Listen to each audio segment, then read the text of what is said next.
Je veux faire ce poste pour rendre un témoignage et demander à tout un chacun de nous de redoubler d'efforts dans nos prières pour les âmes sauvées.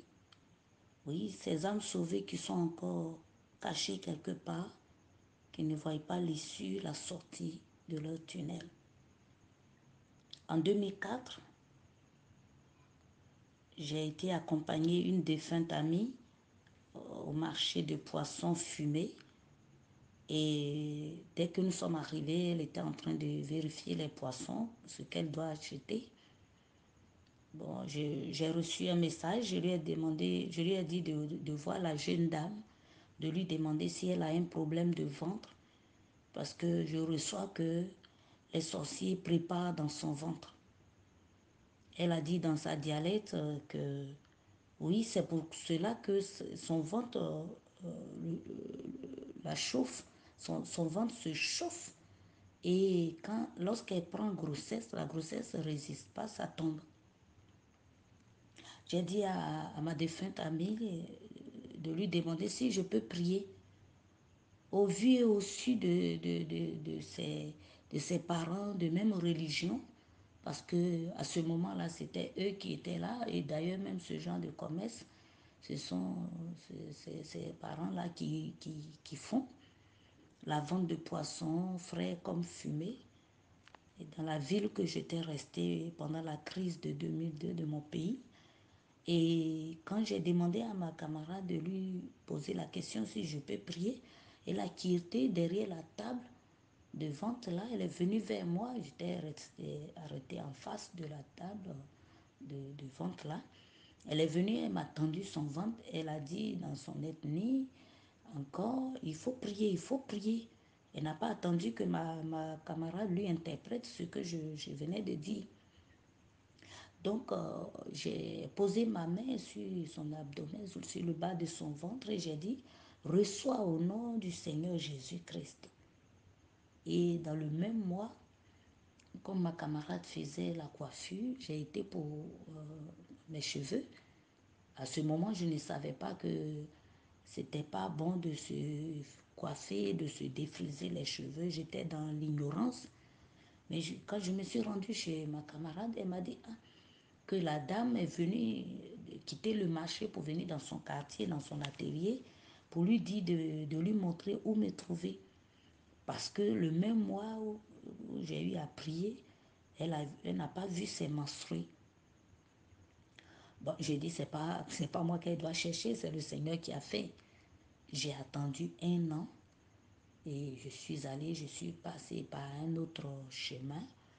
Voilà, j'arrive, elle m'a reconnue.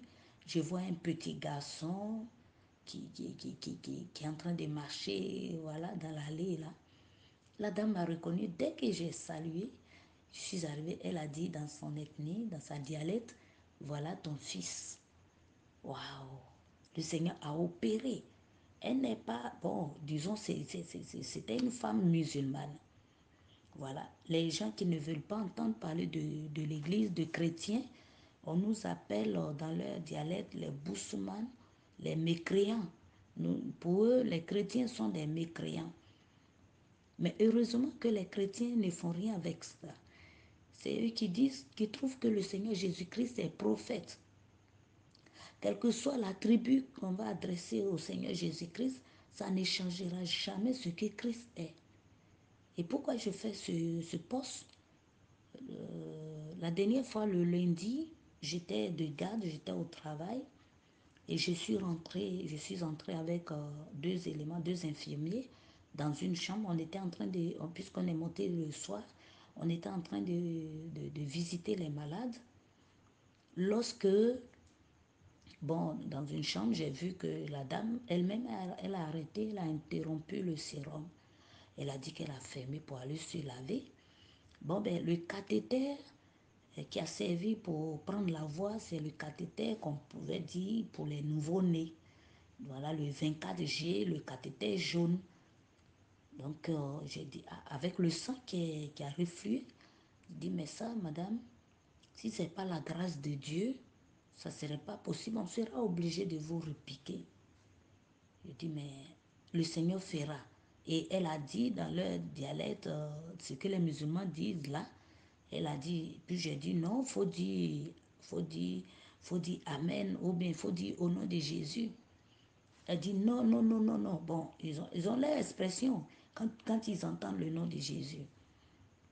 J'ai dit, hey, ne vous fâchez pas, parce que sans Jésus, personne n'ira au ciel.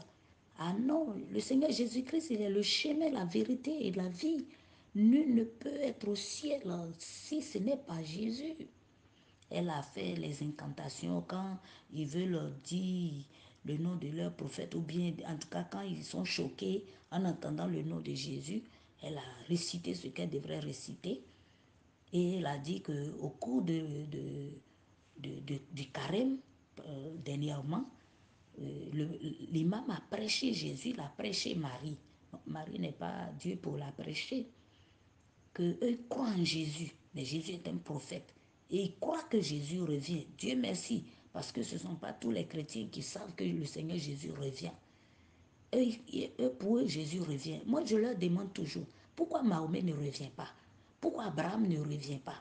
Pourquoi Moïse ne revient pas? Et que c'est le Seigneur Jésus-Christ qui revenait.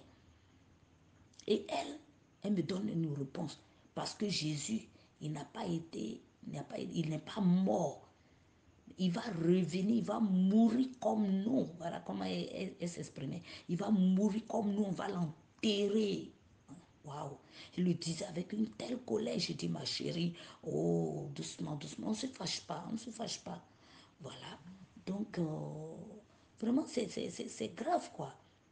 Malgré tout ce que le Seigneur Jésus-Christ fait, malgré tout ce que, au nom de Jésus, tout ce qui se réalise, et j'ai donné l'exemple d'une amie musulmane qui a fait, une dame qui a fait 37 ans en France. Étant en France, elle a eu un songe où elle s'est retrouvée en 2003 en Côte d'Ivoire, où c'est comme si elle se trouvait au beau milieu des rebelles. Et elle a dit, Seigneur Jésus-Christ, sauve-moi. Elle dit, quand elle s'est réveillée, elle a dit, mais comment je peux prononcer ce nom? Elle a appelé sa camarade et quand elle a expliqué à sa camarade en France là-bas, sa camarade dit, bon, c'est quelque chose que le Seigneur veut te dire. On va voir si c'est vraiment le Seigneur Jésus-Christ. Il va se révéler 3 fois. Donc il y a une deuxième fois et il y a une troisième fois. Et encore même la troisième fois, elle était encore venue en Côte d'Ivoire dans le songe où elle a eu affaire à un monde qui venait vers elle. Elle a cru que ce sont des rebelles qui venaient l'arrêter. Elle s'est agenouillée, elle a dit, Seigneur Jésus, je remets entre tes mains mon âme. Sinon, la deuxième fois, c'était en France, un samedi, elle était couchée là, elle ne dormait pas. Les enfants étaient en train de regarder Club des Petits et elle voit quelqu'un qui est arrêté au niveau de sa tête. Elle veut le toucher, elle ne peut pas bouger. Elle veut parler, elle ne peut plus. La personne était là jusqu'à, mais elle voyait que c'est le Seigneur Jésus. C'est quand il est parti qu'elle a pu demander aux enfants. Vous n'avez pas vu la personne qui était arrêtée là? Ils ont dit non. Quand j'ai voulu en parler, la dame hospitalisée dit, Madame, je vous arrête. C'est comme ça qu'elle s'exprime. Je vous arrête, Madame. C'est chétan. C'est chétan pour dire que ces personnes, les musulmans qui voient Jésus là, c'est Satan, ils voient. Mais je promets que ces musulmans iront au ciel. Voilà. Donc c'est dommage. C'est dommage. Et c'est ainsi, quand il va avoir l'enlèvement, c'est comme ça. L'enlèvement va se faire, les gens vont disparaître, ils vont dire, voilà, le diable les a emportés. Le diable obscurcit les yeux des gens. Mais je suis sûr et certain que tous ceux qui sont pour le ciel verront Jésus, confesseront que Jésus est Seigneur, qui n'est pas prophète. Vraiment, je rends grâce à Dieu pour ce que tous ces enfants ne resteront pas dans les ténèbres, ne resteront pas dans les bras du diable. Le diable ne va pas les influencer. Coûte que coûte, quel que soit alpha, ils sortiront et ils brilleront pour la gloire de Dieu et leurs âmes seront sauvées du feu de l'enfer. Shalom, shalom.